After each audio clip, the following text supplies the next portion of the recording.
নূহ আলাইহিস সালাম যখন পাগল শুনলেন, আল্লাহরে বলেন, আল্লাহ ওরা আমার এখন পাগল বলে। ফালাবিসা ফীহিম আলফা সানাতিন ইল্লা 50 আমান, আমি এদের মাঝে দাওয়াত দিয়েছি 950 বছর। কত বছর? সবাই বলেন, মনোযোগ আসেনি আপনাদের?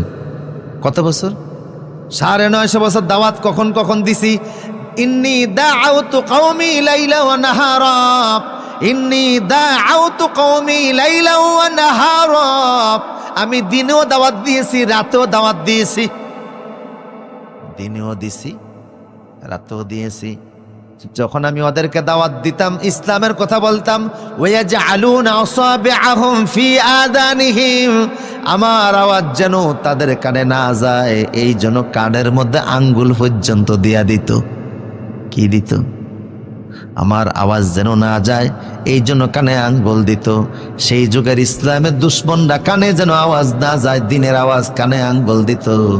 এই যুগের ইসলামের দুশ্মনরা কোরআনের আওয়াজকে বন্ধ করে দেয়। কথা কোন ঠিক কি না?